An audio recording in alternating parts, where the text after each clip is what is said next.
You better put your pants on before the next round. Why? Oh, it's just neck up. Just neck up content. This is fine. I didn't know I had this freedom, and now that I do, I can't go back. I promise though, I won't make the in-person collabs awkward. I'll find my pants next time we do an in-person collab. I promise. I promise. I hope so. Become a VTuber like Adam. So what would my VTuber avatar look like? Would it just be like my animated logo, or is there some animal or anime character that I should use as a VTuber avatar? Definitely some sort of blue mage. Jace? Should I just be Jace? Probably. Mm. Real quick, guys, something kind of cool that I wanted to, share with you guys. Most of you guys, if you guys are content creators or part of the DGen community, I made a channel for it, but we are doing a meetup in Vegas. It's going to be Saturday night. So if you day 2 modern, it'll be after all of the limited Grand Prix, whatever. It's not technically a Grand Prix, I think. But it will be after day 1 of modern. So if you scrub out of modern, you can come. But if you are in day 2, then maybe you should sleep. But that seemed like the best time where we would hit the most people because, the limited event is over and only day 2ers of the second event is going to have a time constraint. Plus, a lot of people don't fly until Friday morning, so it seemed good. Location to be determined, but we're gonna, invite people to meet up and hang out. There's gonna be a ton of us creators there. I know at least 6 people from the DGen team are gonna be there, including me, Ollie Eldrazi. CGB's on the maybe list. I know Yoshi's going, Jaffer's going, Vincent is going. There's gonna be a ton of people, so I'm pretty hyped. I know why you brought this up. Well, this is part of the public pressure. The arm twisting continues. That wasn't actually why I brought it up, because when you said next time we meet in person, you will wear pants, and I thought, oh, meeting in person, and then I thought, oh, Vegas. I'm not that manipulative. I'd do it. Totally legit play, I think, in coverage. Yeah. So Vegas sounds really sweet. There's a DGen meetup. That's really exciting. Do you know where it is? So location to be determined, just because. Yeah, you said that. I'm sorry. Yeah, no, it's okay. So we'll see. I'll know a little bit closer to the actual time.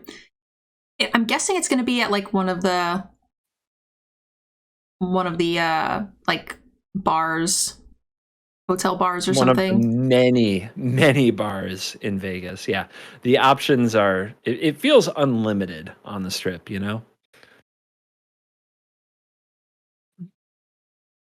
So and that is November 19th through 22nd, I believe, something like that. I do want to say that this is a little like, if Silent Night comes back, we redid pairings after the loss, and we're paired against the same opponent. So that will be a little bit of a heartbreak for Neon Mushroom if this goes poorly. But repairings happen. So yeah. I've been in tournaments. I've been in these spots where like the round was going really, really well for me, and then everything had to be restarted, and it's frustrating. But you have to forget about it, and you have to focus in. You have to win the battle that's in front of you now. So hopefully Neon Mushroom can take that mentality and go in here. And if you're Silent Night, you can't also feel bad about the restart. You have to do your job and try to win. That's what tournaments are for.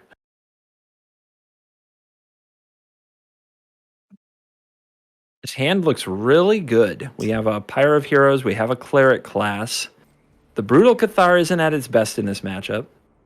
What just happened?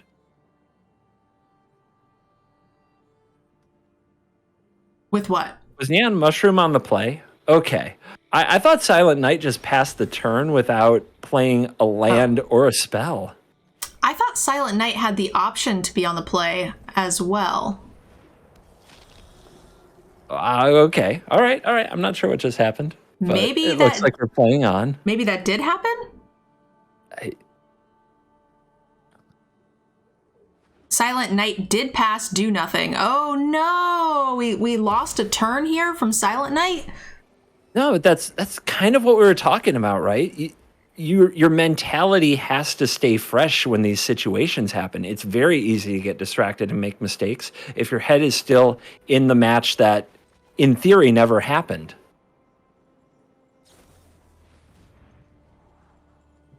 Neon Mushroom letting the shields down a bit on Behold the Multiverse.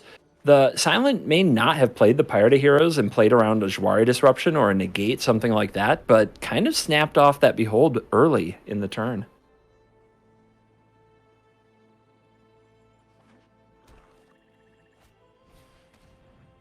Now we have a Duress. Duress can grab Agadeem's Awakening as a kind of Stone Rain or the Cleric class, number 2.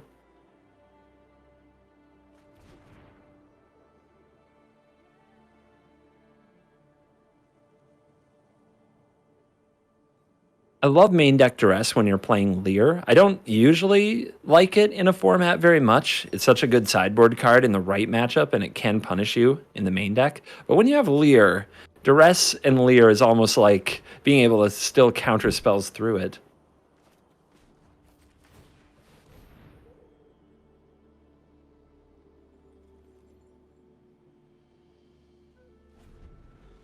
All right, Cleric class is leveled up, so now any life gained will be +1/+1 counters.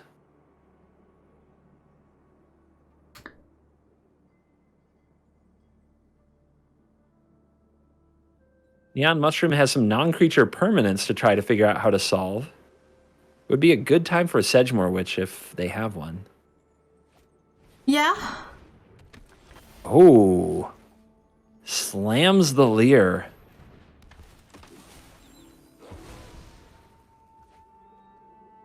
It's a little shame there isn't enough mana here to protect the Cathar with the shelter.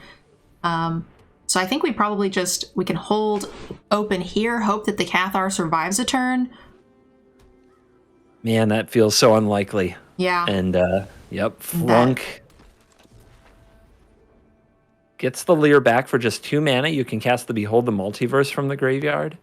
You can cast the Duress if you're worried about that mystery card. Looks like Neon Mushroom is. The shelter gets taken away.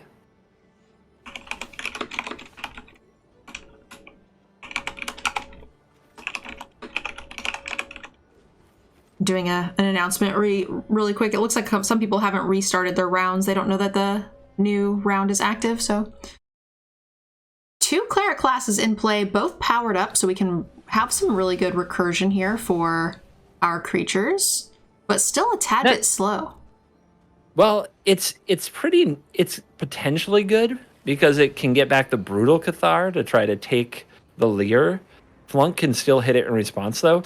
And there's also a trap on board right now. It's nighttime, so if Silent Knight tries to get the Brutal Cathar, it will come in on the wrong side, and it wouldn't exile the Lear anyway. So going for the Aura instead. Didn't fall for their own trap. Well played.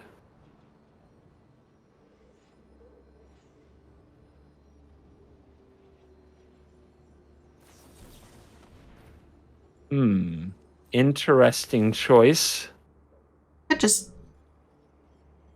So Why? not only yeah, so it can't be countered. Yeah. So didn't have to pay the 1, but why not pay the 1? Because maybe they think it can be countered and would Jwari it again, and now you just get a divide by 0. Kind of a weird exchange there.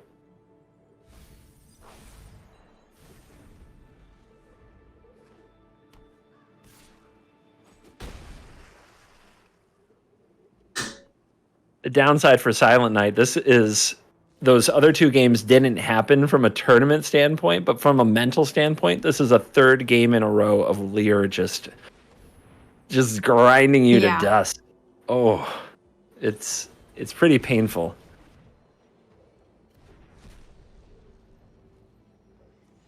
And honestly, that's part of the reason why Lear has gotten to be as good as it is, because there really is only 2.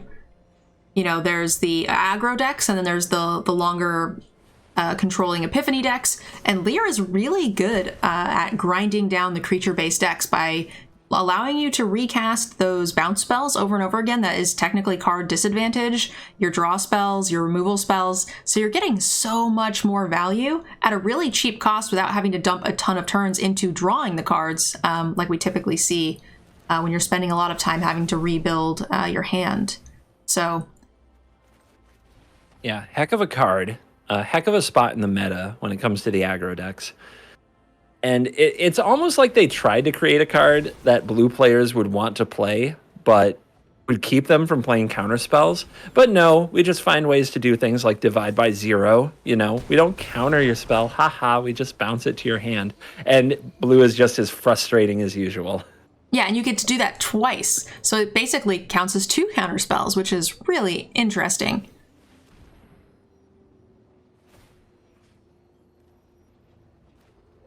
It is still night. Third class. Yep, there it is.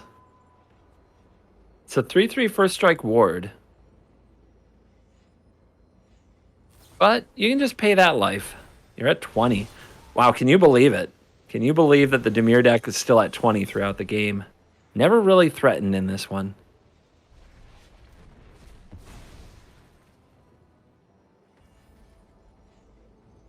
Oh, by the way, you don't have to pay the 3 life because ward counters the spell. Yeah. And right now, Lear says countered, yeah. Can't be countered. That's right. You don't even have to pay the life. Oh, that's not even given an inch, man.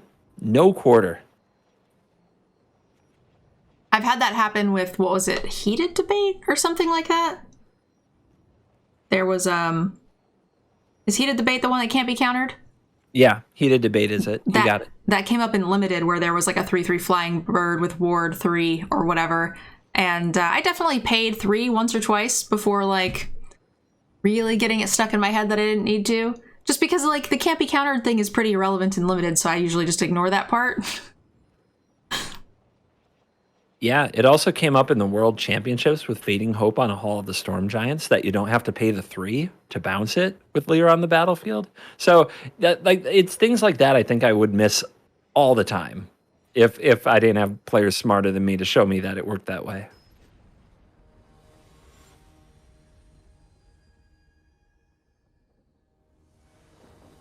Silent Knight has lost 3 straight times to Lear just sucking him dry and bouncing absolutely everything. Is it time for the Cleric deck to rally? Yeah, it does seem like they're at a pretty steep disadvantage in the matchup, but we're on the play. Hopefully, things will go a bit smoother for Silent Knight to get to a game 3. So Candle Trap masquerades as a solution to Lear. The problem with Candle Trap is there's all these bounce spells. And anytime that the Lear gets bounced, the Candle Trap basically heads to the graveyard and didn't do much. So it's a tough way to solve that problem. Definitely not ideal.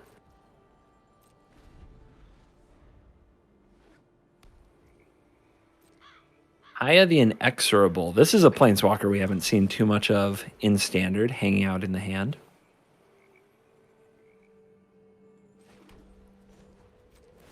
Wow, going for Faceless Haven activation. Soul Shatter aptly named in this moment because when you lose your Haven like that, it is soul shattering. Yeah, it's putting a turn slower on the Kaya here. That is just a tough place to be. Pay that 3 life. And now we see if there's a reaction to the Cathar, and it's Ray of Enfeeblement. Even has the sideboard tech. Ray, a really good card against any kind of white aggression strategy.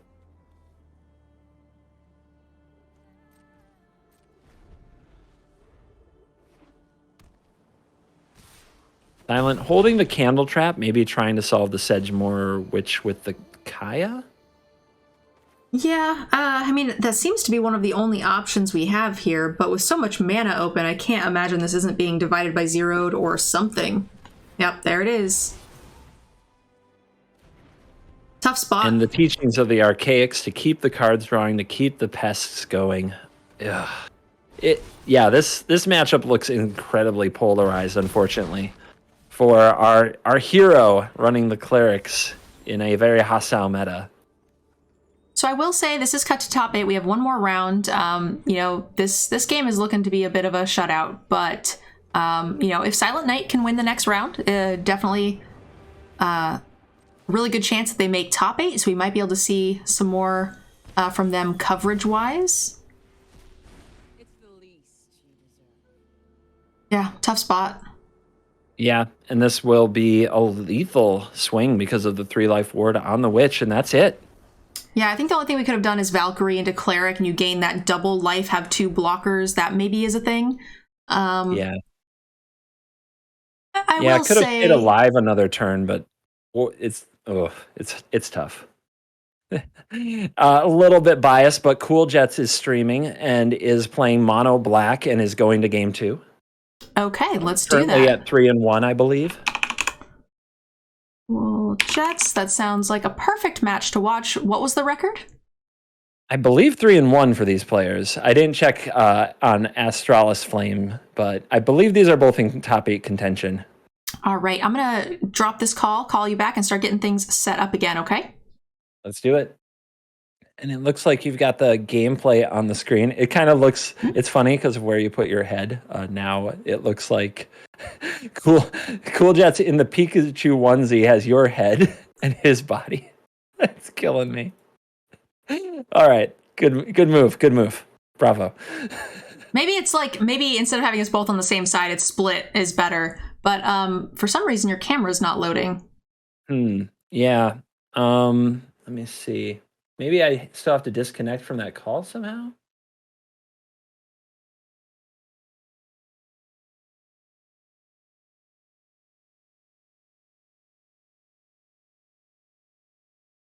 The heck am I? Maybe I'm still in the.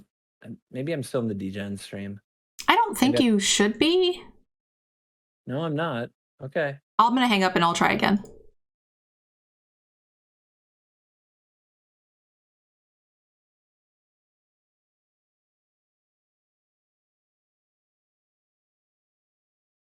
I'm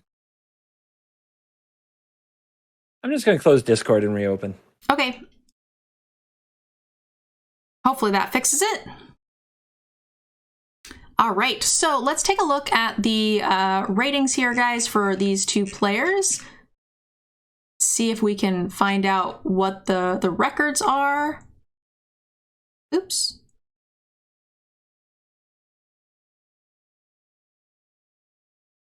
Could also be an issue on my end. Okay, I hear you in the call, but my camera is like just off it. The other option is I can try to reload Discord in case it's on my end. Okay. All right. Like I said, guys, the event was just running too smoothly. We couldn't let that happen.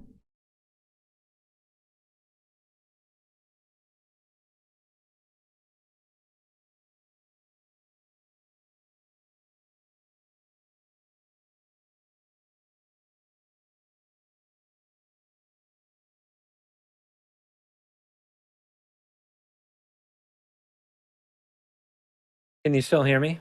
I can still hear you. I think I figured it out. Hold on. Yep. Oh, we figured it out. Yeah, we have a CGB. I'd opened Streamlabs to start streaming when your power went out, and it was camera.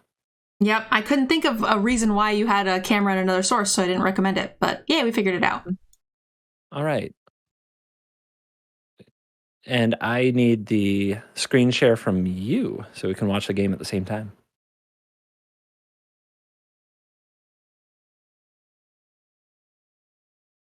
Thank you. Looks like our Pikachu onesie wearing mono black player is setting up for a long game. There's a Meat Hook Massacre on the stack. Whose Meat Hook is that? I guess we're about Blood on the Snows in hand is going to be quite devastating. Nothing super great to get back yet, but we'll see if we get there. Also, a ton of value for Astralis Flame. Astral's Flame. Astral's Flame. Do you just say Astrals for short? Astral's Flame. Okay. Yeah, I just say Astrals. Interesting. The Tree Folk token could die to the Shambling Ghasts here. That was a really effective Meat Hook for 2.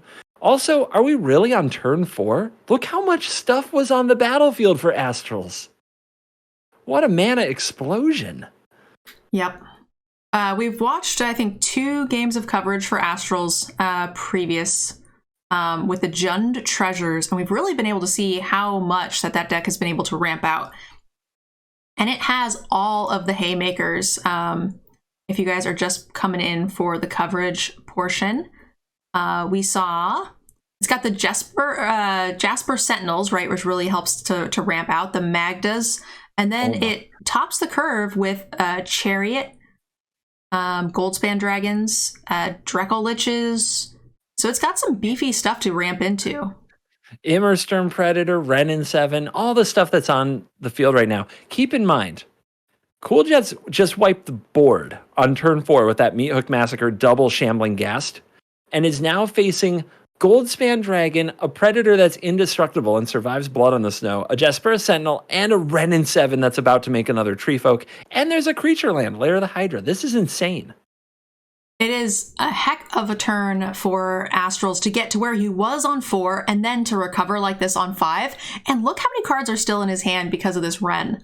The other thing to note is that even if things, don't quite go Cool Jet's way here, which is what that seems to be, we are up a game here with Cool Jets. So there will be a game 3 if that is the case. Oh yeah, and look, it looks like he's going to need it. I'm not sure what you could draw to get out of this because the Immersturm Predator will survive Blood on the Snow regardless. So will Ren. Yeah.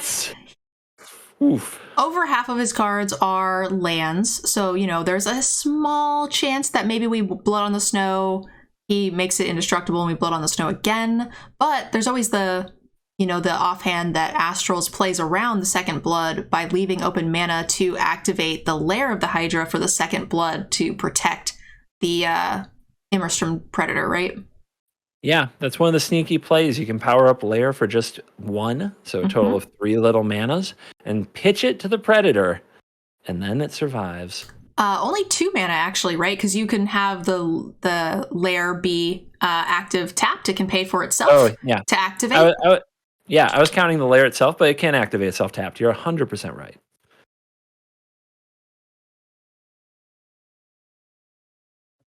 We're going to gain a little life here, so this is really cool. Yeah, I've been really impressed by the Jund treasure list. But I am excited. Dragonfire on the gas means it can't block the Lair. So if there's enough mana, it will close here. Let me see. 1, 2, 3, 4, 5, 6. Yep, that's an 11-point attack with a powered up Lair. Could be lethal here.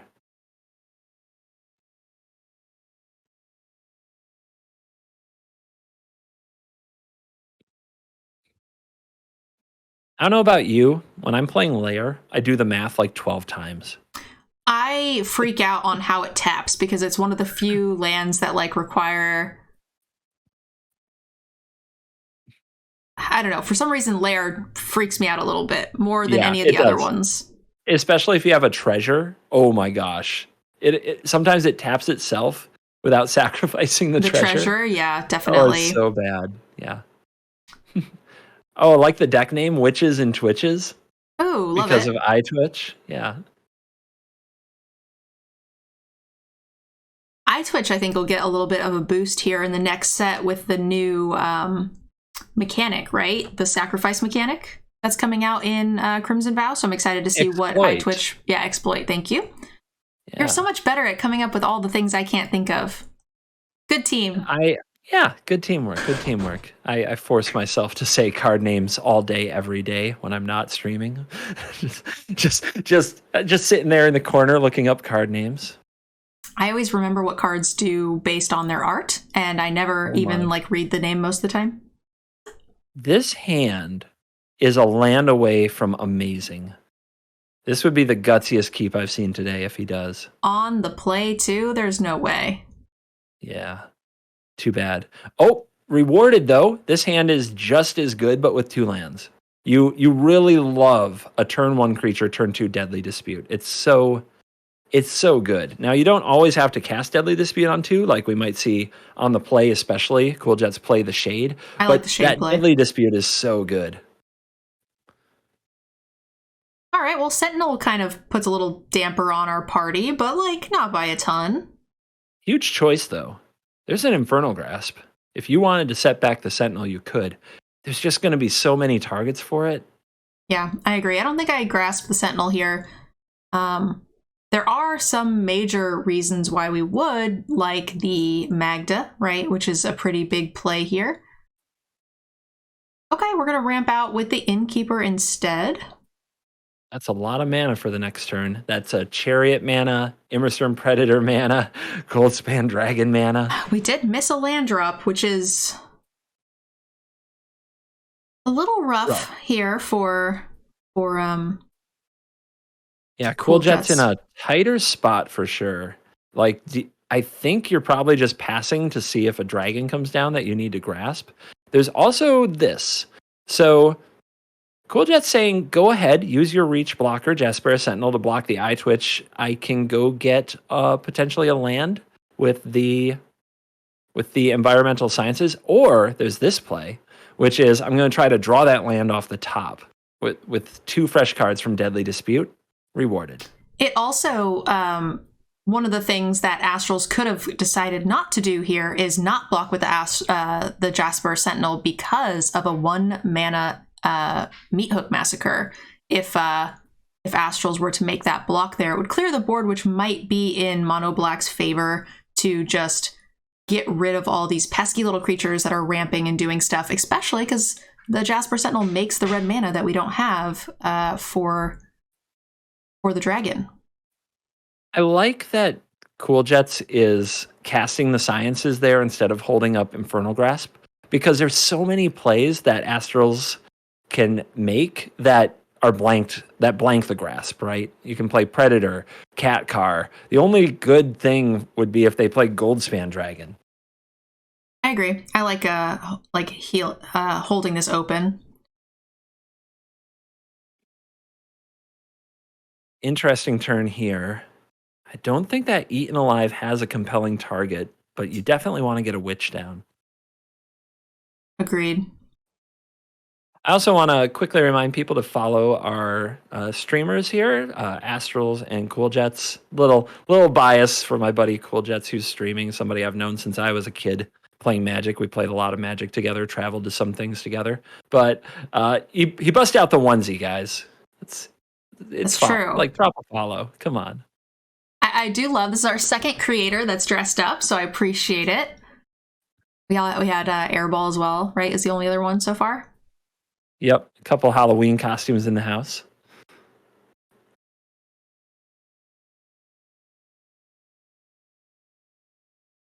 Okay. That's Wolf. That is a good draw. What do you think is going on with your opponent when they could play Cat Car, Goldspan Dragon, Immersturm Predator, all these amazing cards, and they choose to say go? Yeah, I'm honestly not sure. Like, it's got to be some sort of removal, right? It feels like it needs to be. Is there a flash threat? Oh, there is. Even Death. They do have a lot of cards in hand. I think it's the Dracolich. The Dracolich is 2 black.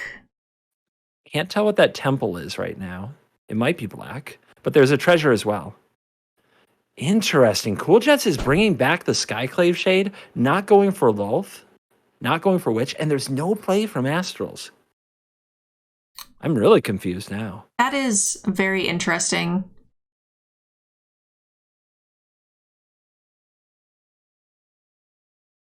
Yeah, we're looking at the list here. I assumed it was some sort of like Dragon's Fire or something. Soul Shatter's an option. But yeah, I think we would have seen that if that was the case. Okay, this makes sense. Culling Ritual came in from the sideboard, so a sweeper. And, I mean, was Cool Jets playing around it? Because it makes sense for Astrals to try to pull him into it, and he just said, I'll just recast this shade, no big deal. Yeah, that was good play for sure. Mm-hmm. Very heads up from both players. I wouldn't have hated the Spider Queen in that previous play either. Yeah, Spider Queen on the board is very, very strong. Wouldn't die to the Culling Ritual. Yep. And it would just get its counters right back, right? That's right. So that would have been fine. I'm sure Cool Jets was concerned about something happening to it, although I'm not sure what. That thing has Menace. I don't know why we're activating the Chariot here. Yeah, That's just like kind of. infinitely punished for a block you could not make. Might be a little mistake here, though. Cool Jets, because that block can't be made, could have played the second witch. Maybe he's playing around another sweeper, but he could have played second witch and had two pests because he could have waited. That's true. Yeah. Definitely could have just like let them go to blocks, not be able to block, and then make the play here post combat. I will tell you, sometimes I see a play like that, and I do make kind of I don't make the optimal play in response because it was so unexpected. Yeah, because you just get so excited that you get to eat this chariot here, and you don't really think about the rest. No, that's definitely a valid point. Astrals using their only treasure token here means that Cool Jets really has the opportunity to kind of do whatever they want, whether that be Lolth eaten alive. Let's think about it. I mean, you have to eat the dragon, I believe. You could Deadly Dispute first and see if you draw a removal spell you'd rather use on the dragon, like, and try to save the Eaten Alive for a Predator. And the Deadly Dispute does make 2 more pests, so we still have plenty of mana for the Eaten Alive rate. Yeah. Gonna go straight to eating the dragon alive. I do believe Cool Jets considered that line we saw hovering on the dispute, but decides to go this direction. We could still, dispute the pests that are made in this direction as well. I kind of like drawing first, but that is always a little tough to do.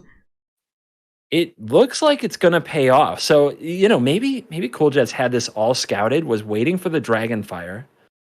And you see the sequencing here, make them pay the 3 life first, And then use the Mhm. dispute. Yep.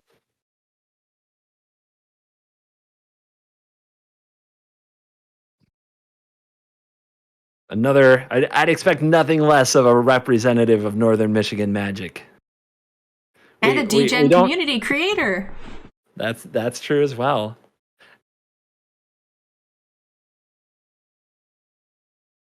We're a very small community up here, but I played so many games with people around here trying to get ready for events and having to travel like 3.5 hours to play a D-sized tournament. This is interesting. Is this lethal? Not quite. Okay. But yeah, attacking with that witch is definitely interesting in that spot. Cool Jets is getting excited. Oh man. Shambling Ghast and a land. Astrals has flooded out a little bit here. The only heavy hitter that was drawn was the Chariot.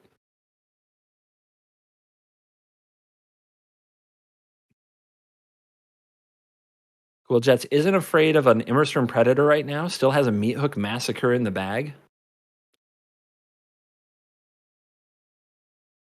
Just for some context, guys, both of these players are 3-1 in round 5. So the winner of this is still live for top 8.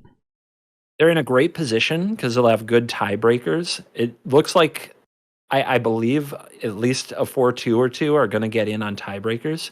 So the winner here is in an excellent position. The loser's not out of it. No cards in hand for Astrals has to feel amazing for Cool Jets. Oh, yeah. This just feels like a queen to me. I think I'm casting queen here every day, all day. I think I would have played the swamp and used the Field of Ruin on the layer first, but it looks like instead we're going with a Skyclave Shade to keep the pressure on. I like that play, especially with the menace from the little pesky spooters. Yeah. Yeah, now that I think about it more, I'm on you and Cool Jet's side. I like getting the shade. Because they're in a position where they're not attacking with that land. They need to block with it, and we just blow it up in response. Feels good. I want to see the meat hook for lethal here. Hook yourself. Yeah, the hook it will be lethal. Have you heard this fact about the hook? Do you know this one? I don't. It is said that the hook brings you back. Okay. And I'm not telling you no lies. Like that this is a very known 90s thing. if you remember Blues Traveler. No, I'm I getting no don't. sold on this. I On this don't. I'm line. sorry. It's over my head. Chat, come on. Come I on, I chat. don't get it. Come on.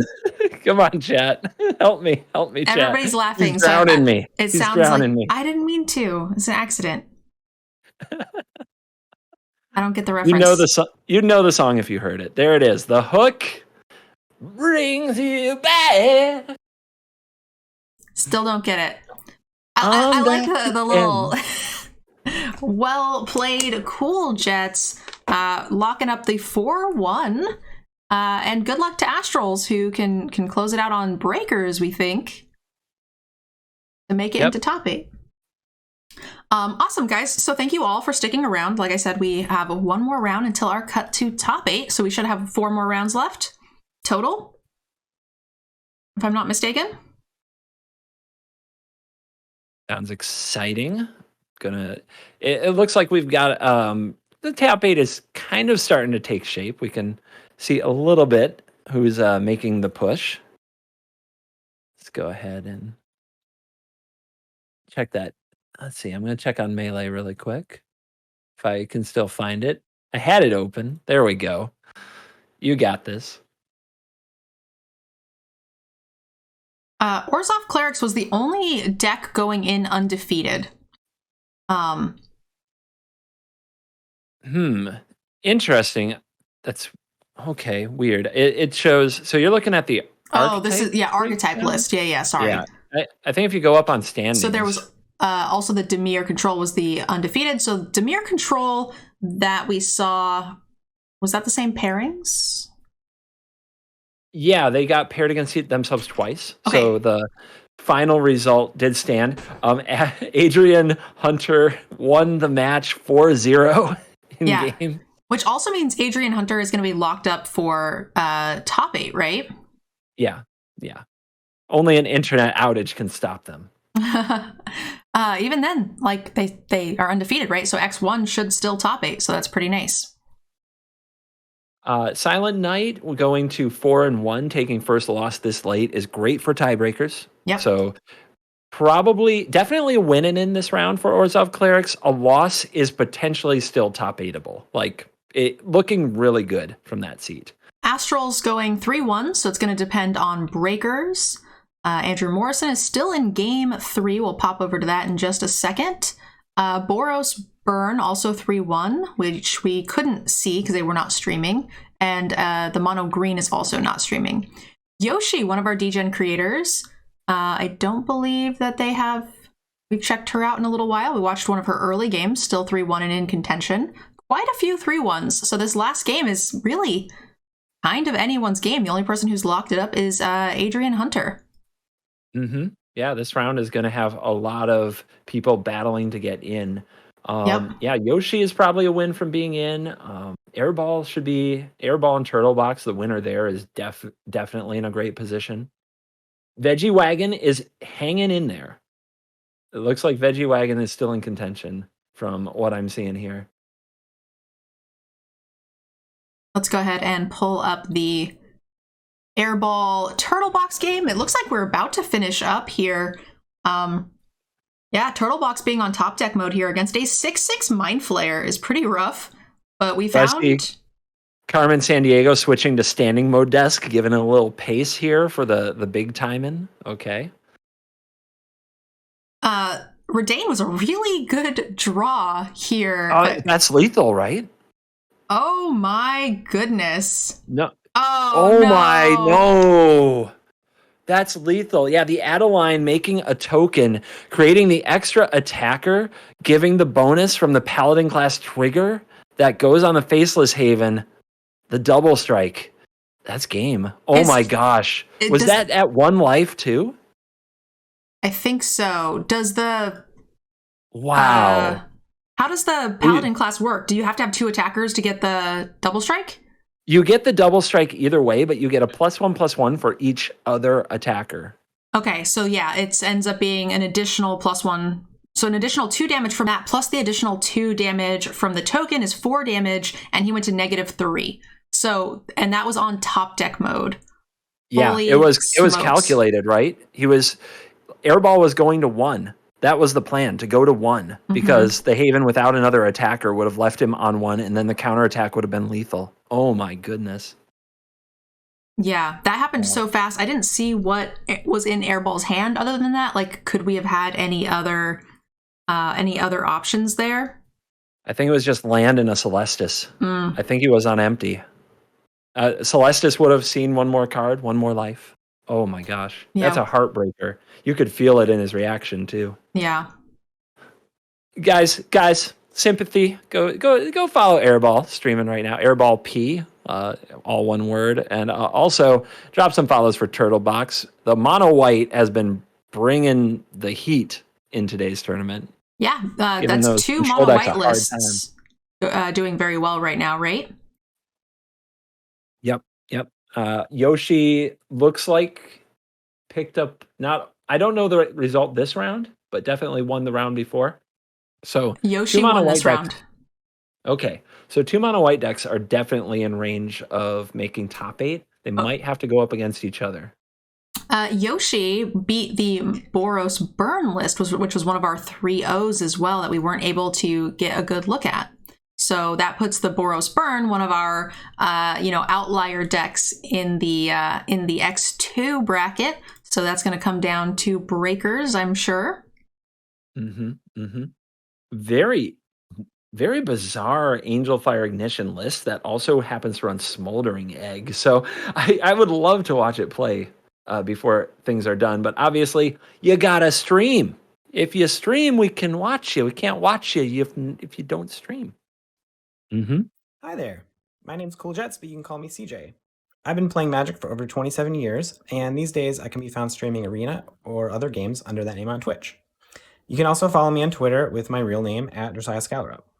When it comes to Constructed, I like playing decks that are a little out of left field, so when I found this mono black deck made by Gregors Kowalski, I knew what I was going to be slaving up for this tournament. The core of the deck functions with sacrificial synergy. We have iTwitch, Shambling Ghast, Skyclave Shade, and tokens from Jadar and Sedgemoor Witch, and we use those to fuel cheap Eaten Alives and Deadly Dispute. In addition to providing sack outlets, most of these creatures are also not too sad if they get caught up in a Meat Hook Massacre. In Game 1, we are a mid-range deck that attempts to race down slow decks with early aggression before finishing them off with chip damage from the Meat Hook or attacking with creature lands like Eye Tyrant or Faceless Haven.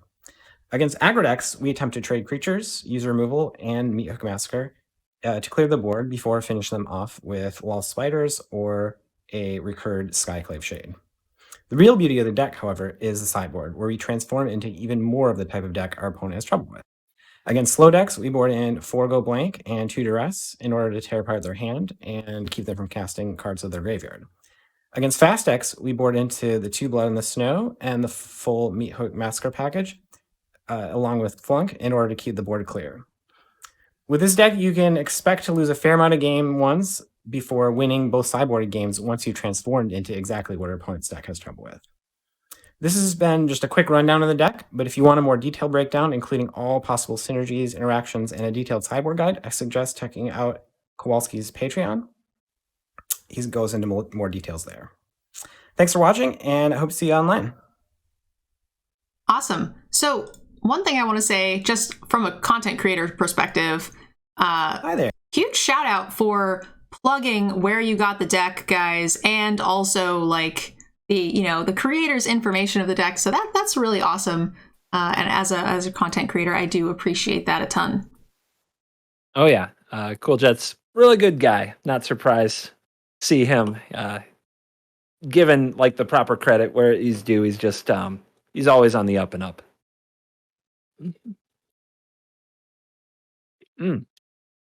And might be up and up and up into the top 8 with one more win. Looks pretty good. Definitely. Looks like a good sign. Also, I know from talking to several creators during the week that we have a lot of people who usually play best of one who are in this tournament and trying to figure out sideboard strategies and plans. And Cooljet's very clearly saying expect to lose a lot of game ones, then sideboard into exactly what you need to be for the matchup. So came here, really prepared for a best of 3 tournament, which could make a big difference. Definitely. Right now we have a Jund mid-range and Is It Turns list that is the only one that has not finished. Jund mid range. Oh, this is Charizard James, who's not online.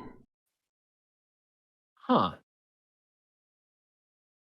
Oh, he is streaming. It just says he isn't. That's weird. Okay, so It's we have the a match. other. It's his. Yeah, he had to change his channel. His old thing is linked. Okay, it says streamer.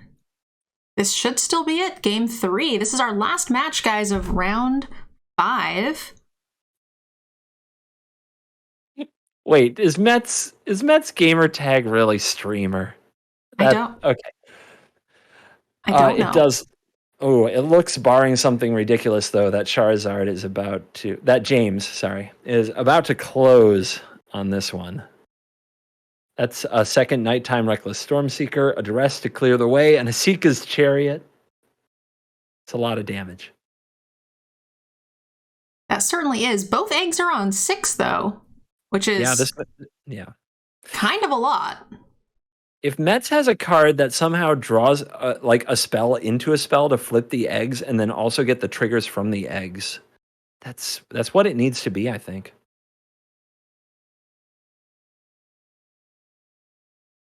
Yeah, because of the Reckless Stormseeker, right? Oh. That is a spell that gets a spell, but it gets a sorcery speed spell. I don't know what the situation could have been before to make me not want to divide on my turn to trigger the eggs and get the activation. By the way, don't look now. There's a Magda on the field and 5 treasures. Oh boy. That I forgot can be that was a thing. We'll see if James, a decent player for sure, has been very high ranked mythic, probably knows this, but we'll see if James remembers that you get a free dragon for those 5 treasures.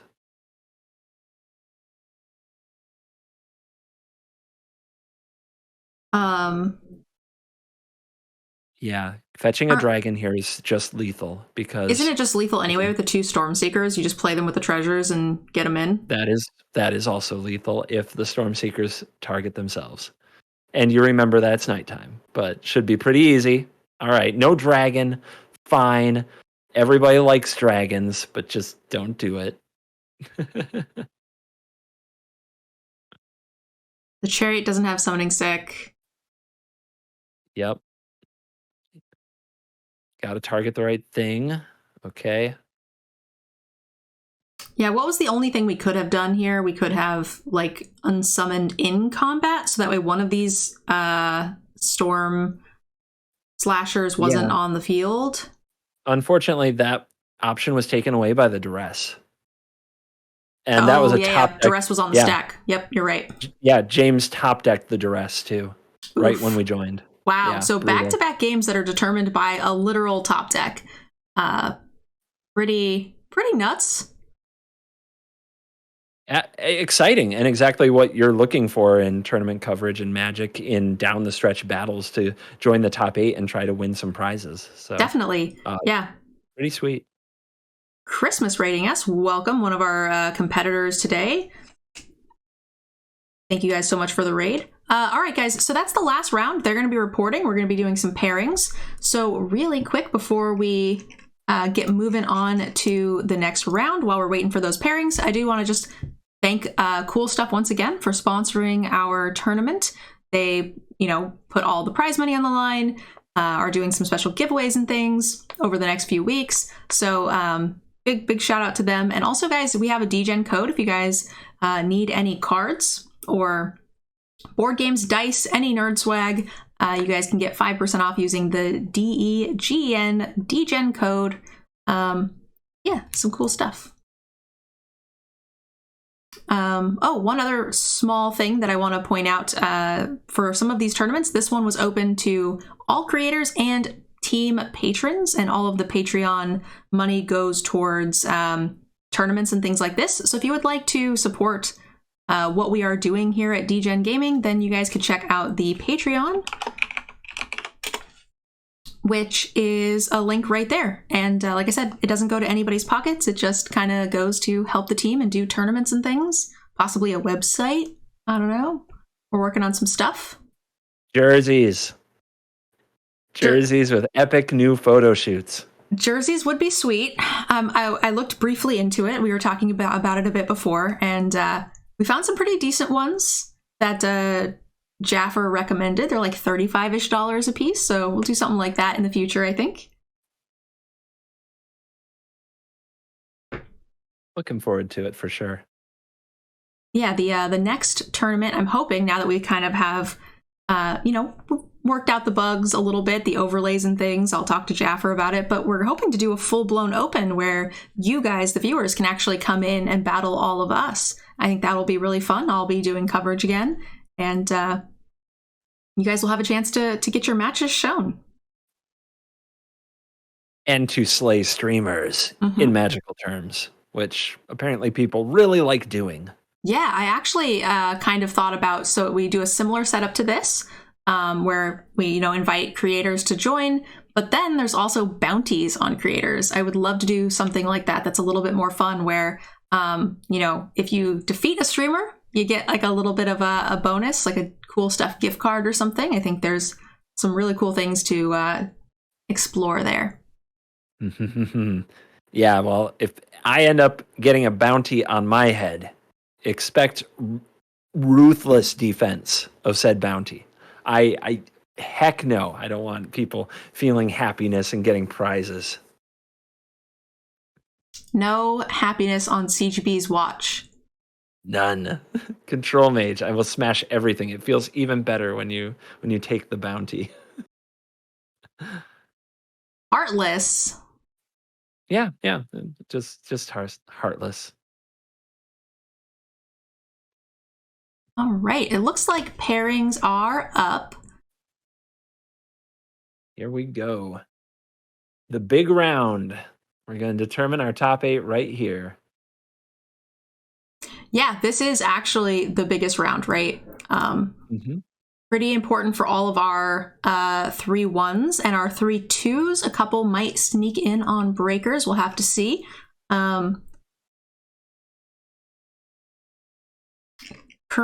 5-0 list. Is it Dragons? Yoshi is not streaming, which is a bit unfortunate. I'd like to see the mono white list and how it does. And Yoshi is going to be going up against Silent Knight, or Zav Clerics. Maybe would Silent Knight rejoin the Discord? Could we do the Discord stream? We could. Mid-match is a little tough, plus we'd have to lose your cam again.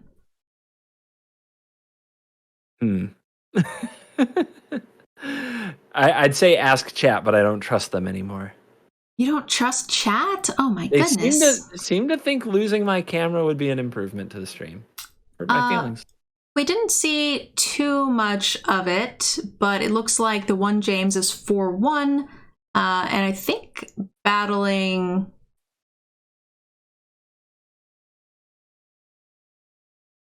I'm looking for battling Airball. So we definitely have access to that one. And the one James is definitely playing for top 8. And yeah, Airball is 2, sitting in. He's one of the 2 lost players with the best tiebreakers. So he's in with a win. You think? Is there not enough X1s right now? There won't be enough after this round. Like, if we cut top 8 right now, one person with 2 losses would get in, and it would be Airball. So this is definitely a win in for him. Yeah, because there's 6 4-1s and a 5-0. So assuming that the losses here in the 4-1 bracket have better breakers for losing later, that still leaves 1/8 spot here for Airball. So there's a chance if Airball wins actually on breakers, both One James and Airball get into the tournament. But One James does have a chance to lose it on breakers in the X2 bracket. Airball's breakers are has 2 really good breaker categories too. So definitely in a decent spot, but when you're in this spot, you just got to win. Your mentality has to be, this is what I can control. I can win this game. Don't worry about the tiebreakers. Take it out of the tiebreakers' hands, get the W, and ride off into the top 8 where you can still win this tournament. That's true. Once we get into top 8, it's basically single elimination, and your breakers no longer matter. Your score no longer matters, right? That's right. I'm also really curious who this matchup favors. Airball has the top end with Epiphany, which should be good against any kind of a mid range strategy, but it's also the Grixis list, which is better against aggro. James, this deck isn't pure, like, it's not aggro. It's definitely like pure mid range, and you've got to believe James has a strategy for the Epiphany decks. So I really want to see how it all plays out.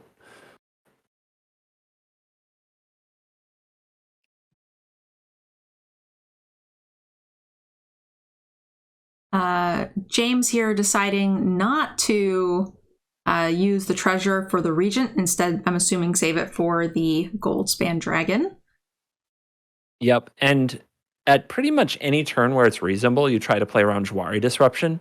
The card is actually very, very strong against mid-range decks. It is one of the cards that really holds the Lear deck together because otherwise they don't counter many spells.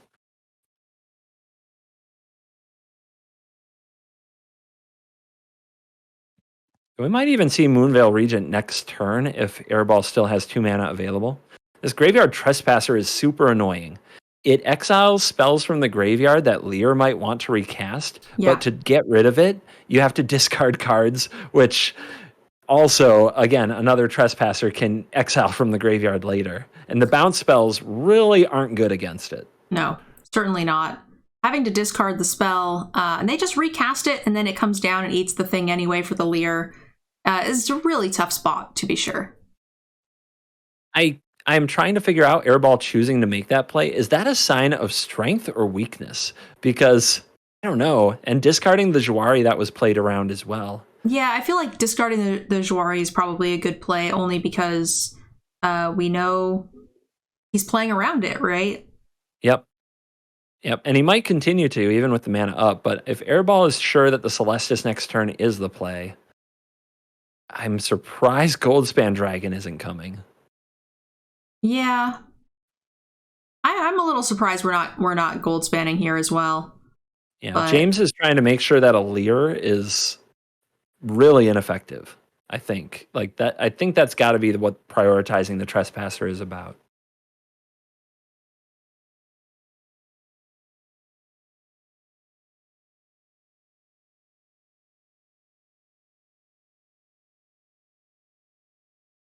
We also saw, like, from a psychological side, James is coming off a huge win with a really good draw down the stretch in a close match. Airball is coming off getting top decked to death from what looked like a very winning position. Yeah. So the mental game right now, can Airball bounce back? Can James ride that momentum and confidence? How is it going to play out here? That's true. Yeah, Airball was the one that got top decked on to lose that last round, and then I'm pretty sure James is the one that top decked to get the win last round. So yeah, that is not easy.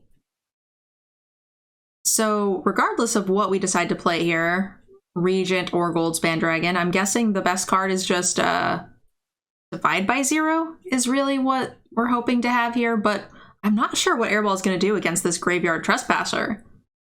Yeah, it's going to continue to slice up the graveyard, as a card named Graveyard Trespasser should. And it's really going to take the Lear plan out, kind of cut its kneecaps off. Here's a Goldspan on the stack. I'm going to tell you a little secret. There isn't a Divide by Zero.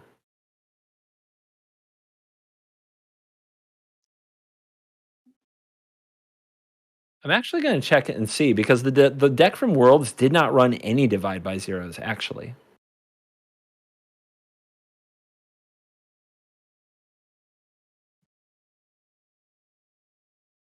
And this is the Worlds list, other than I see a Behold the Multiverse. So yeah, there are no Divide by Zeros in Airball's list. Okay, we are bouncing Trespasser and Goldspan Dragon, it looks like, which is interesting. It's really rough. Like, it's really, really rough. It's a stalling mechanism. It doesn't help you set up for anything, really, because the Graveyard Trespasser will just come down, eat the graveyard some more, so that the Lear won't really get you ahead. So Airball needs to assemble the combo, the Galvanic Iteration Alrund's Epiphany combo.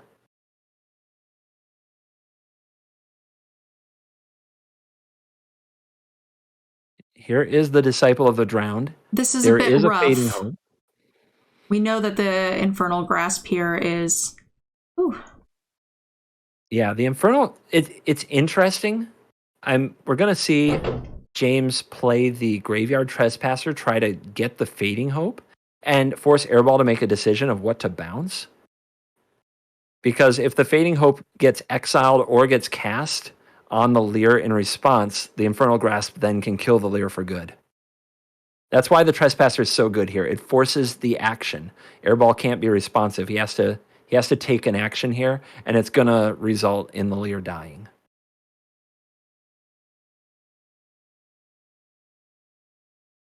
Probably astute for Airball to target the Trespasser here, knowing how likely it is that the Leer just dies if you target your own Leer.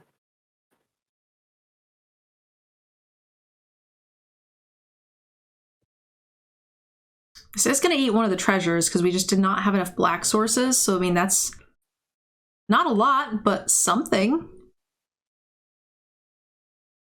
Scry to the top for Airball. It's a good thing Airball chose not to play the ward cost as well, because that is an option, right? Yes. Yeah, so well done there. That is definitely helpful. This is a very timely Memory Deluge.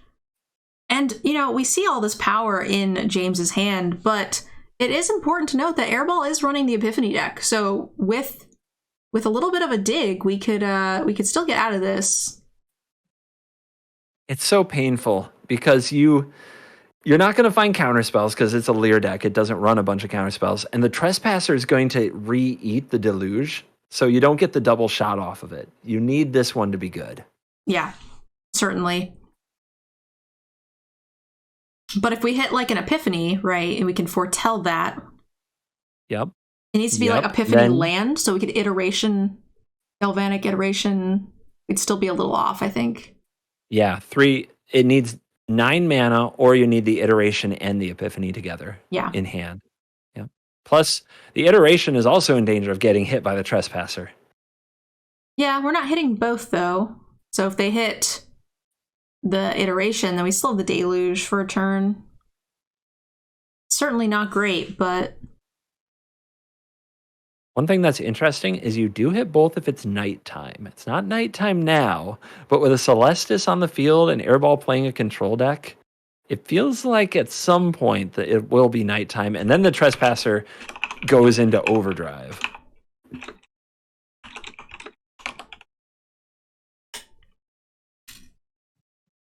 It is amazing how this Trespasser has felt like it's kept Airball completely on the back foot this game. It's eaten so many cards. Like Yeah. And it's been bounced, I think, 3 times.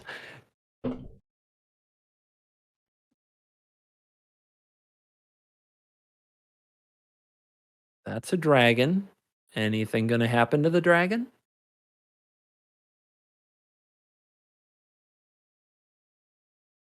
Is that all 4 Fading Hopes? Am I making this up? I don't know. One of them was recast from the graveyard, so maybe not. And one of them was double cast. So Let's just say it's a lot. It's a lot of Fading Hope, right? Yeah. Oh my goodness. There you go. 3 of them. James wondering the same thing I'm wondering.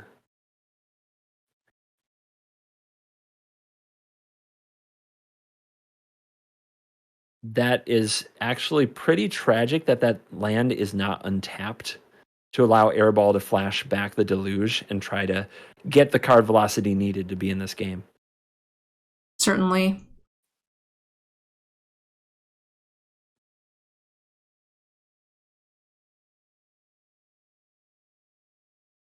That's a go blank off the top. That is some of the main deck technology that James is using to fight and win these battles with Izzet Epiphany.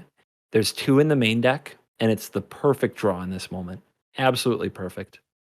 Exiling all cards from graveyard is kind of insane.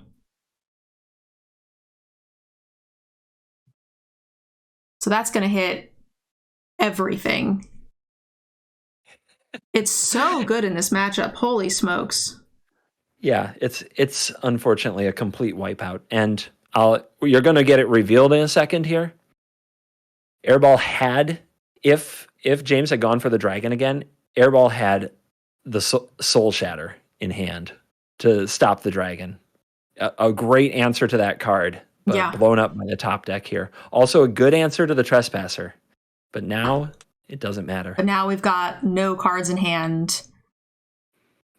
It is night, so it doesn't matter because we have no cards to discard for the Celestis. So yeah, this is looking rough for Airball. Yep. And the hot streak continuing for James, the decks are mean to me streak continuing. Airball's going to really need to rally. But when you're an Epiphany deck, you kind of keep playing because you never know when you might draw 4 Epiphanies in a row. It could happen. It could, and you really don't even need 4. I mean, I'll take, okay, fine, 3. I'll settle at 3. The other thing is that his hand is not complete, or his life total is not in the total dumpster. So we have a little bit of time, not a ton. And the fact that we did not foretell here makes me a little sad.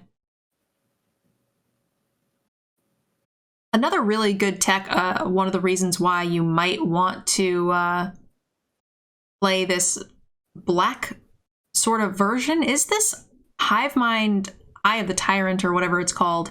That's a really good way to stop some of these crazy decks as well that have a lot of these flashback iterations and things, or Leers to get cards out of your graveyard, because this does exile cards from the graveyard, right? Yep, absolutely. The High of the Eye of the Mind of the Tiger Tyrant, whatever it's called, does go after the graveyard a little bit. So this does feel like a matchup that is kind of tuned against Airball for sure. The specific list that he's chosen to bring. It's also hard to stop the top of the library when it decides to be cruel to you. That another go blank off the top.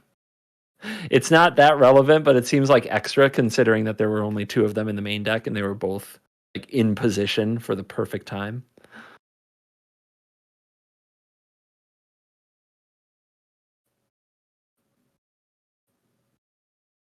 Little bit of a trap waiting over there with the Hall of the Storm Giants, but Infernal Grasp gets you through it if you have 5 mana afterwards. James would actually be 1 mana short of that if the Glutton and the Dragon were to attack.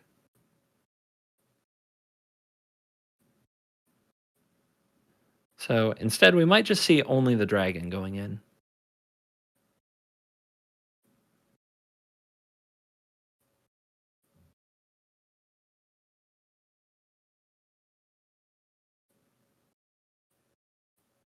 All right, if you're a Grixis Epiphany fan, if you are a Carmen Sandiego fan, this would be the right time to draw a lot of Alrund's Epiphanies in a row. Yeah, the only time.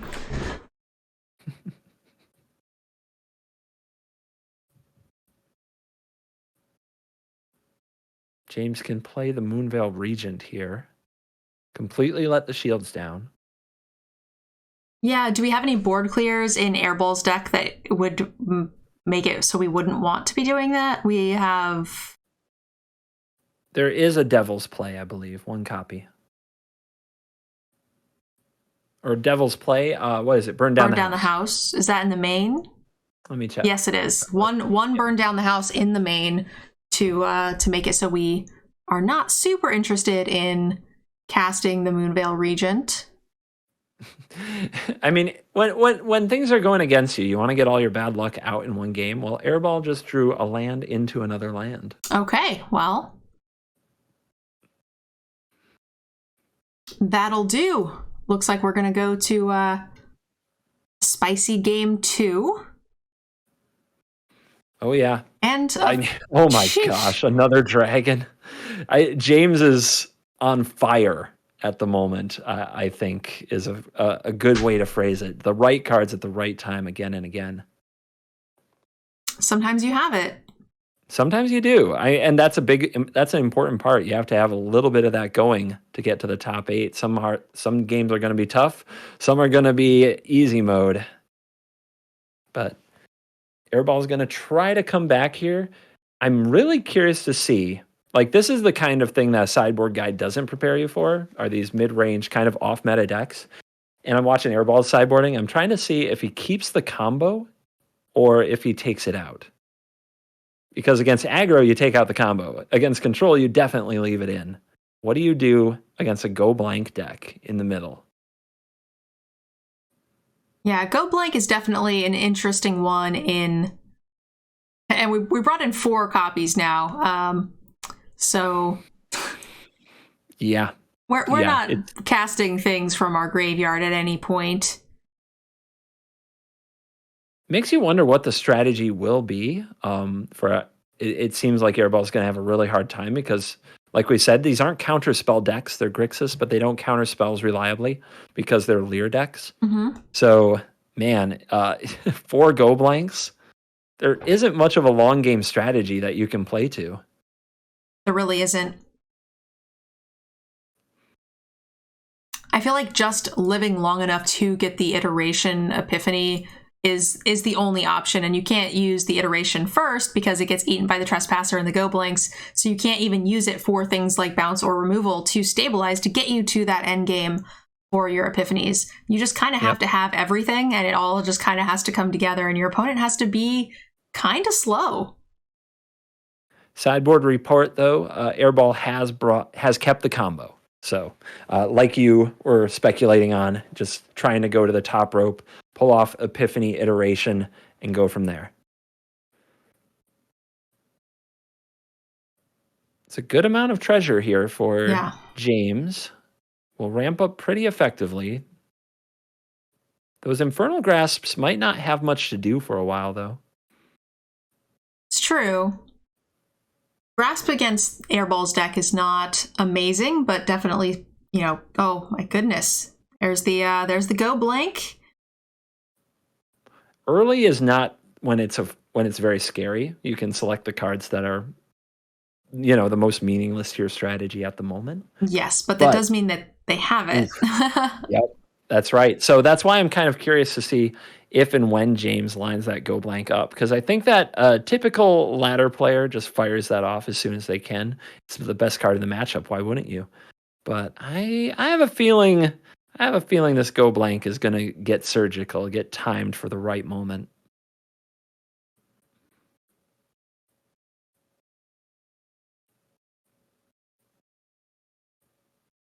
You know what else Go Blank is really good against is like cards like Fading Hope, right? Those cards that put you down cards that aren't really card advantage. It just means you have less things to discard to the Go Blank, and that's a duress off the top. Yeah. That's so rude. Yeah, duress off the top is everything is coming up James today. We see a Fading Hope in response. This is an interesting Fading Hope.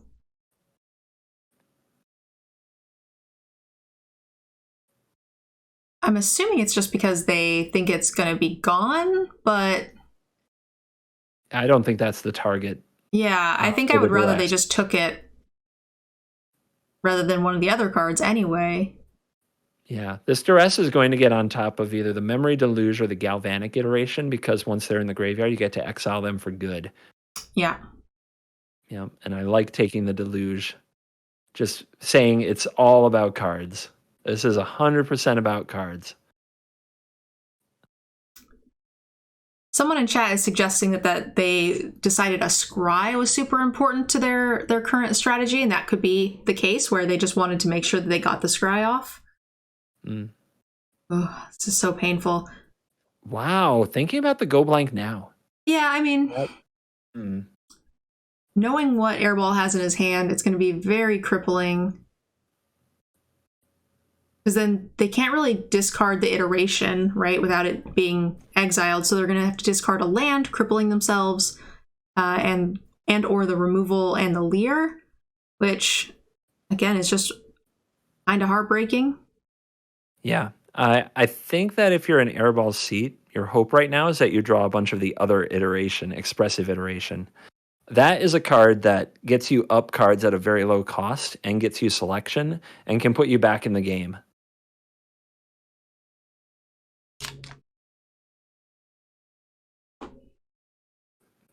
Here's the Celestas. A little bit of mana, a little bit of selection. Still a bit devastating knowing that this go blank is here.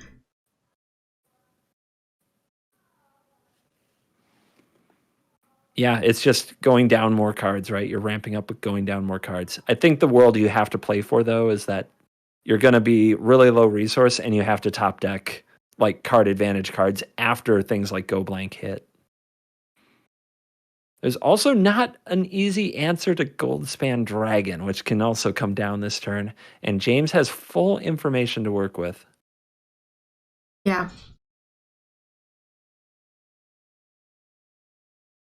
Really,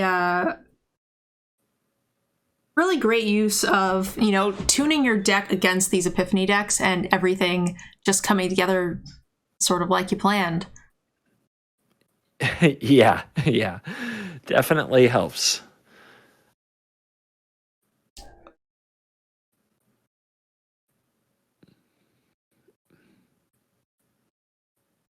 All right. So, what do you keep? How do you construct a world where you pull this off? You could keep the Leer and just plan to throw it on the battlefield, and then all of your future spells are, doubled if your Leer lives, and that might be what you think is your best shot. We know that won't work. The Infernal Grasps have that completely covered. You could bail on Leer. You could keep a Blood Chief's Thirst. You need to draw a black source to kill the dragon. And then you could try to stretch out the game a little bit. Iteration I don't think is keepable. Yeah, especially because we've already eaten one go blank, so I think I would toss the iteration for sure in hopes that they just don't have another one that I get to play it out of the graveyard again. So it's probably, for me, it's like iteration, but how are we dealing with the Goldspan Dragon?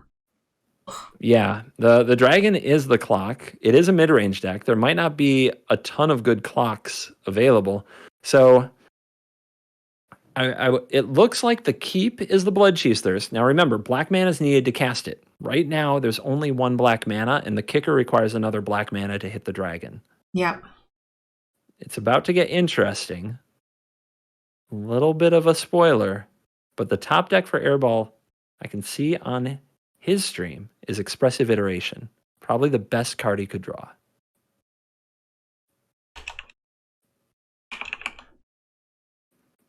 Of course, it's the best card with a caveat that the top of your deck is useful.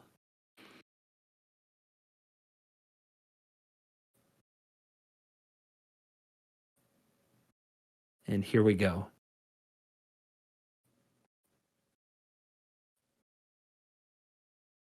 Airball will be choosing from between these three cards. Another copy of Celestis, probably not. Demon Bolt, and Clearwater Pathway, which makes black. So a very good iteration. Hey, Power Dragon. Welcome.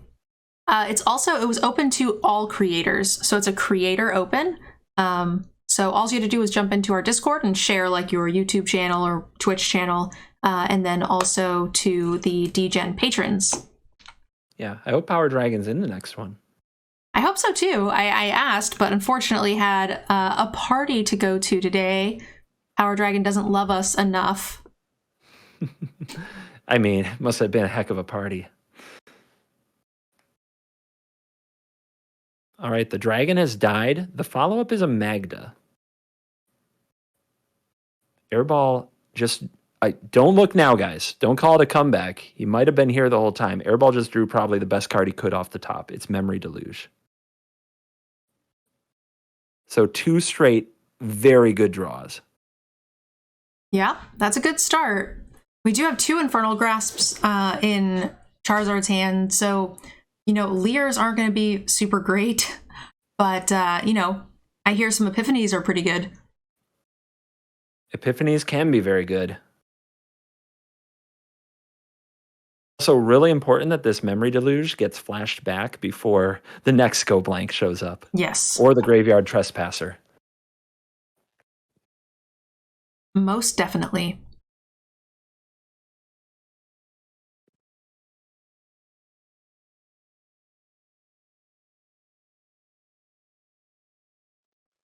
So we get the foretell. I kind of spoiled it for you guys. James doesn't know it, but it's a demon bolt.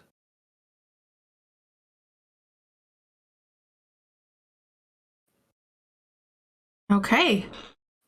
And Airball we have no has creature lands here on James's side of the board, so, one or two more blanks here, and we're not...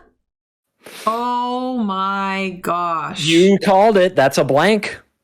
Oh, It's that's not what I meant. Blank. Oh, man. Oh my gosh, James. Good lord. It's a good thing James is going to Vegas for the DGen meetup for the thing, because he needs to put some money on black and go in. Holy smokes, James. Airball's not out of it yet. There isn't a clock. And Yeah. even from a bad position like this, the Epiphany deck that's not under pressure will eventually put the win together. How much time does the top of James's library give to Airball? That's the new question. All right, there's one blank. Airball does need to piece together several of them. You need to stop calling them blanks or you're jinxing. Oh my gosh.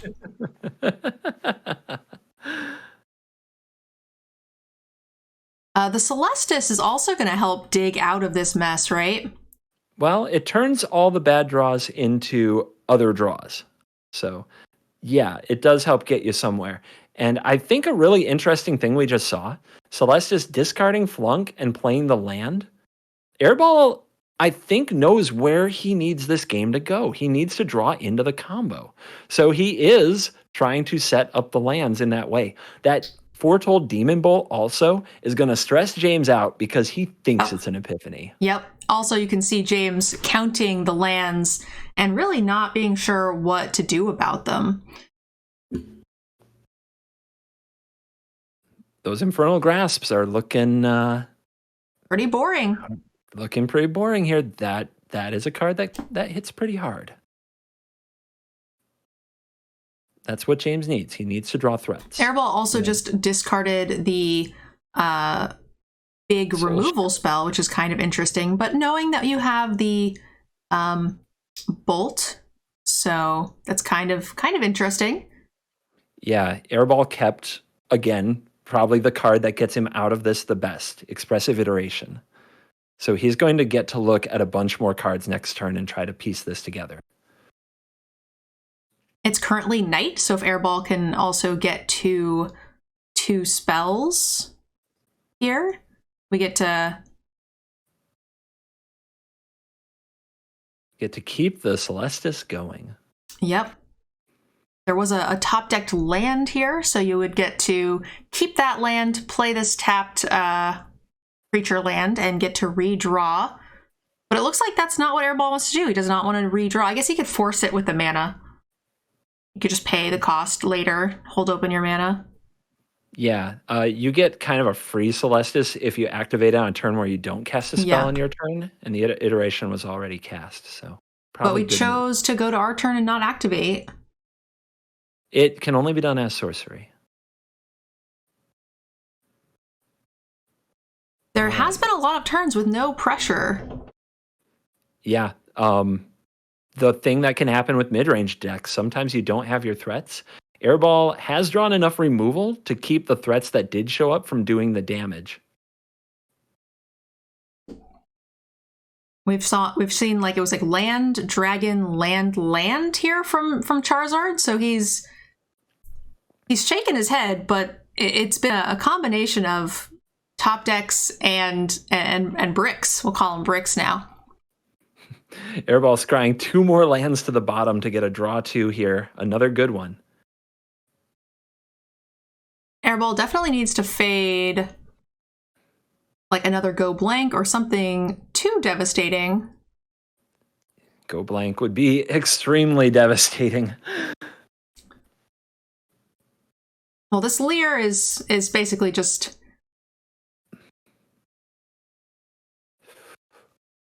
Okay, but here's the thing with this Lear. Like, does Airball see it? I think Airball plans to cast this Behold the Multiverse when the Lear is targeted to die. So it is just more card advantage to Yeah. keep trying to dig out of this hole that he's been in most of the game that the discard has put him at. Yeah. So, I mean, getting to draw here from the graveyard 2 additional spells is fine. I think that is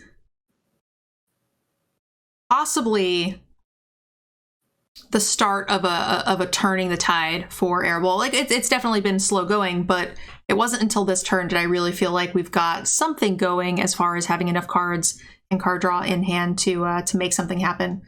Scry 2 to the bottom, so that's pretty helpful. One of them was a Fading Hope that he doesn't have the mana to use. But Airball just off the top, I mean, I can't make this up. Just drew 2 copies of Expressive Iteration, and oh my god. Oh boy. A third go blank, right? Is that what this is? Yes, that's the third go blank drawn when Airball just got 2 Expressive Iterations off the top. He'll get to keep 1 because he's also got a Mind Flayer.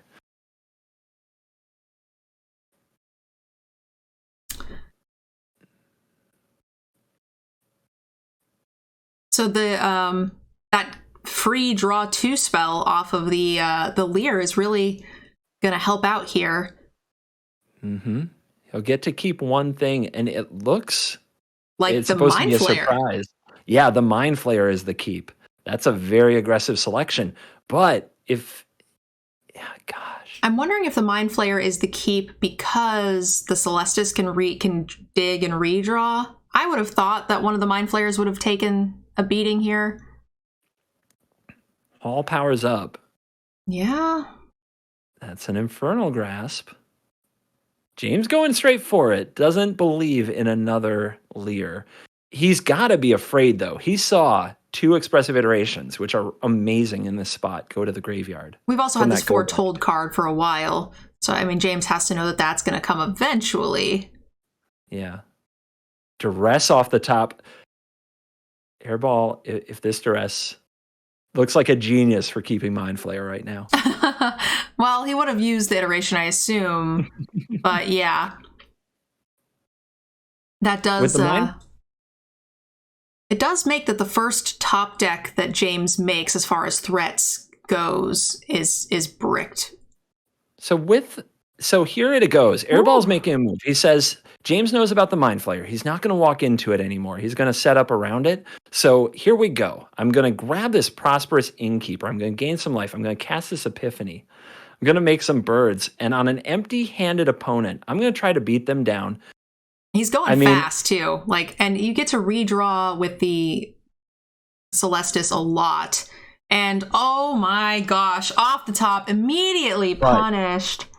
But Airball top decked off that Celestis a Fading Hope. Yeah. But Fading Hope on Mind Flayer steals the dragon. That's true. And he's going for it. He sees it and he's doing it. Wow. Oh my goodness. That was a heck of a top deck. Not only that, and burned down the house. Oh my gosh. The house is on fire, James. What have you got? What have you got? It looked like James was running away with that game.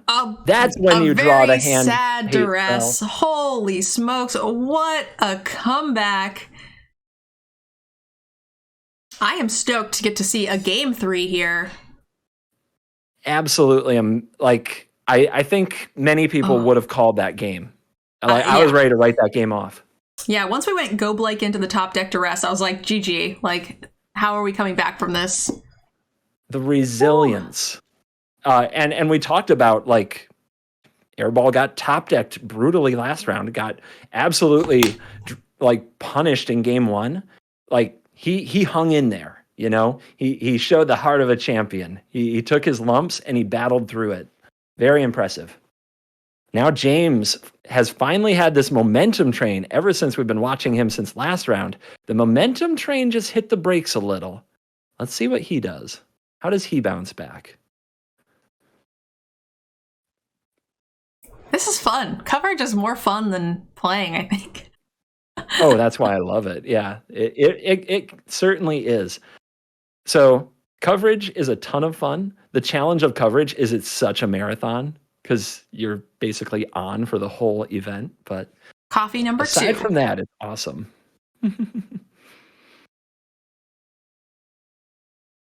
All right. Well, we've got Duress, Magda, and Double Cadillac. I'm not sure. 2 lands. That's gonna be rough to beat in the start there. And a turn 1 Duress to clear the way for the Magda to make sure it doesn't get removed. If this Magda gets to make a treasure, then Charizard James only has to draw 1 land to Cadillac and could do it as early as turn 3 on the play. However, if he doesn't draw the land... Yeah. Ooh. 2 lands on the play is definitely a bit rough. Yep. The odds of actually hitting land, like 2 lands in the top 3 cards, isn't very high. This Magda needs to produce some treasure. And if James doesn't take the Jawari, okay. So I don't think I take the Jawari either, because we know we've got Magda coming down the next turn that they can't stop. And if they hold open the Jawari, we know they can't do anything else. So we're pretty safe to play around it at that point. Once, I feel like knowing the Jawari's there is half the battle. Airball. So James draws a land. It's not a green land, but draws a land. Airball has this window to kill the Magda, but didn't draw a removal spell. But did miss. Yep, missed. And turn 3. Cadillac on the play is going to be real tough, yeah. Yeah. Another thing to note, guys, is even though this is the Control-y matchup, it isn't running the same big sweepers that we see in the, the Azorius and even the Esper lists, right? Right. So it is still really tough to come back from at this point. I mean, when you ramp out a Chariot on the play, you're in such a good position, and it makes you. It's interesting to me. Like, Airball had the Jawari, knew that James knew about the Jawari, right? Mm-hmm. So he knew he wouldn't play into it too much. So he chose to foretell the Behold the Multiverse instead of hold it up. But if he holds it up, it would have bought a turn. The Cadillac doesn't come down, right? Yep. And that's Airball one of the tough conundrums to be in. Airball doesn't know this, but he really didn't have another good 3 mana play there. Yeah. Sometimes little things like that, getting a time walk out of a situation where it's not clear, can make a huge difference. But it's so hard to spot and identify those moments. So what can Airball do? Galvanic Iteration, Fading Hope to bounce some things and try to reset the board a little? Yeah, I feel like we're dating to like the 1 or 2 burn down the houses is kind of like the only out here. But even then, Cadillac is kind of resistant to that. And James is going for this Moonveil Regent. That is a hell of a call, because that could crew the Chariot if a sweeper happened. This does open him up a bit to some things that could go right for Airball, so we'll see what happens. Well, we're still 2 turns away from Airball being able to cast the sweeper, so I feel like I would probably Moonveil Regent here and just give him more threats than the bounce spells can handle. Because, there's a good chance Airball untaps, draws like counter magic or bounce magic or whatever, and it just kind of buys him time to not be dead and draw into the top deck. I think this is a good place to commit as well.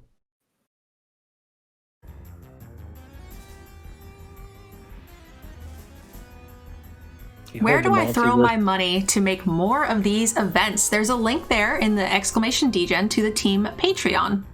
The team Patreon is all team funds, doesn't go to me or any one person.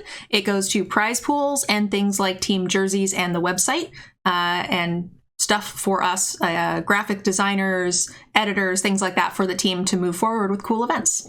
So if you guys want to play in these events and support these types of things, check out that team Patreon. Thanks for asking, by the way. 4 mana says go. Okay. Yep. There is black mana on the field now. Little caster vision. Airball's getting got by not playing black sources earlier in the game when he had the options to and playing tapped blue sources instead. He actually has power word kill and flunk. He could remove 2 things, but the mana's not going to let him do it.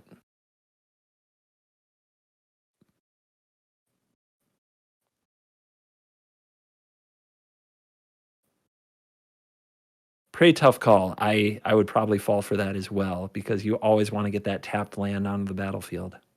Definitely, especially if you think Lear on 3 is something, or Lear on 5 is something you're going to want to do. All right.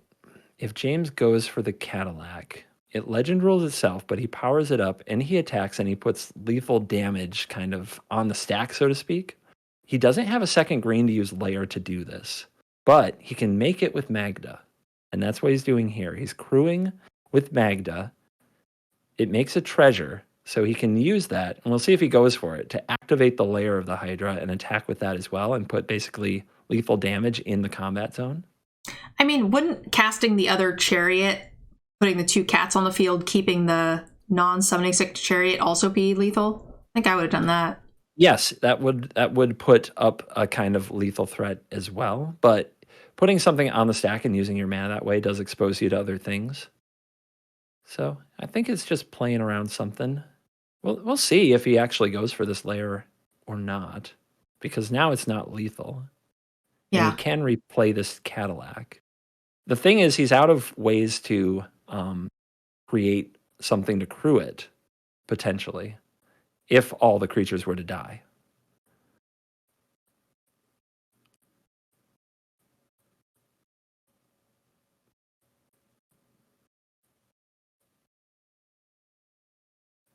Yep, here it comes. All right. Things are looking real rough. Where in the world is Carmen Sandiego? Where in the world is burn down the house? Because the other, well, even burn down the house is not good to the lair anymore.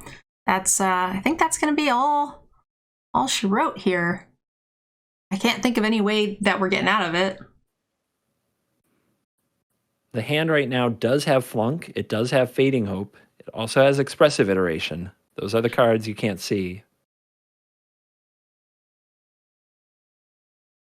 Man, all the removal was there. It was just a few cards down. If one of those power word kills Flunks, Fading Hopes had showed up to kill the Magda, what a different game this would have been. Or if Airball had been on the play. Because this was a really, really strong curve from James on the play. Airball's tiebreakers will have to hold up. He had good ones coming into the round, but you have to believe a lot of people who got to who are also battling this round and are going to go to 4-2 will also have good tiebreakers. But this will put Airball at 3-3. He's paired up against James. Yeah. This is an elimination game for the champ of the last kind of the invitational tournament that you did. Yeah, that's why I was saying if Airball wins, there's a chance both players make it into top 8 because they would both be 3-2. Airball's got good breakers. Charizard had the higher, usually, losing the later rounds helps your breakers a fair amount. So there was a chance that would happen. Because it looks like I think all of the 4-1s will make it in on breakers, and there is 6 of them, 1 undefeated. So 1-3-2 currently with the best breakers would make it, which is currently Airball. So if Airball had won this, I think both players top 8. I'm outing James here. James has emotes turned off. Airball was saying good game and sending the purple Hedron love as a good sport should. But James literally just has that shut down. He's like, nope, I don't want your GGs. Yep, well played, Airball. Denied. And well played, James. Those sideboard cards coming in clutch. That second game was really exciting. A bit of a roller coaster and very, very fun. Game 3 kind of showed just the cascading nature of the Cadillac and Magda. That team is so brutal. Yeah, I cannot believe that was a comeback there in game 2. That was very impressive. All right, so it looks like, let's take a look here. That was the last round that is active. We only have 10 active matches after drops and things. So we will have our top 8 pairings here in just a few minutes, and then we are going to be taking a 5-minute break.